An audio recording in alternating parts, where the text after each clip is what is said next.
Hello everyone, today we're going to talk about ISO, what it is and what part it plays in the exposure triangle. The exposure triangle consists of aperture, shutter speed, and ISO. And if you haven't seen my videos yet on aperture and shutter speed, go back and watch them first. I promise they're very short, it's all very simple. As soon as you kind of get the hang of it, you know what each and every part means, that's when you can go out and start taking photos on manual mode. I know it's scary, but you gotta do it. My name is Vala Vincent. I am a family photographer and I'm also a personal branding photographer.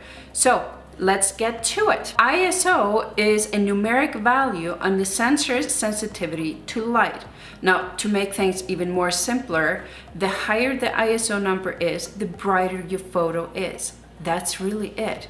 ISO is measured in hundreds. So let's say 100, 200, then it kind of goes in twos, 400, 800, 1600, and so forth, times 2. So if it takes 1 second to take a photo on 100 ISO, it's gonna take a half a second at a 200 ISO. So it kind of reduces the time that it takes the higher your ISO number goes up. Now this can come at a price. So let's say that you're shooting in dusk, you need to up your ISO because you don't want your shutter speed to be too low because then everything's going to be blurry. So what you do, you put your ISO at, let's say, 1600. Now that's pretty high. What the camera is going to do, it's going to compensate with something called noise. It's these little tiny white speckles that you see in the photo. And here's an example. Now, as you can see in this photo, it's very grainy. It's noisy, it's grainy, it's just not right. And the reason for that is that there just wasn't enough light out there. So the camera is compensating. It's pretty much painting into the missing areas of the photo. It doesn't always do a good job. That really depends on the camera quality. That's why it says the better camera that you have, the better photos it is. But really, it just depends on the situation. That's not always right. If you're doing low light situation, you want to have a good camera to take photos. The best quality that you can have is 100 ISO. You always want to use the lowest ISO number that you can have. So 100 is going to give you by far the best image quality. 100 ISO, it means that everything is filled with the right information. The camera is getting every single information that it needs to create the photo. That's it. The higher the ISO number, the brighter the photo is, but the camera can't really see everything because it's a little bit too dark and it's going to start filling in the missing details.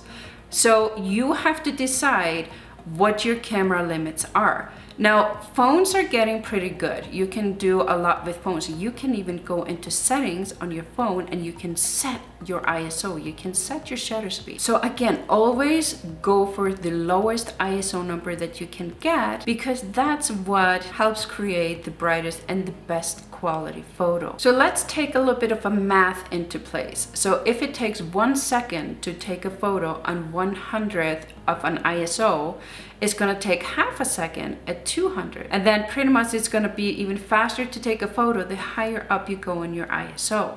Now, are you starting to see the picture? And again, you need to watch aperture and shutter speed first.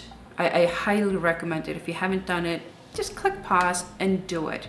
Now, if you watch all 3 of those videos, aperture, shutter speed, and ISO, you have pretty much learned the whole exposure triangle. Now, what's for my next video? We're gonna put it all together. We're gonna put everything in place and I'm gonna come up with examples on how you're gonna use the exposure triangle and how you can use it to your advantage. Because if you're shooting right now in automatic with your camera, you're not using what it can do. Don't let the camera be the boss. You need to be the boss of your camera. Anyway, that's pretty much it with ISO. The higher the ISO number is, the brighter your photo is. If you go too high, you compromise a little bit on quality. That's really it.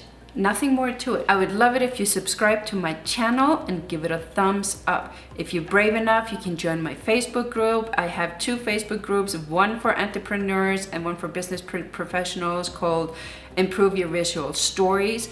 and then one for just whomever wants to take good photos, just amateur, a hobbyist, or even someone that wants to become a professional photographer, called Improve Your Photos. The links are in the description below. So again, subscribe to my channel and give it a thumbs up.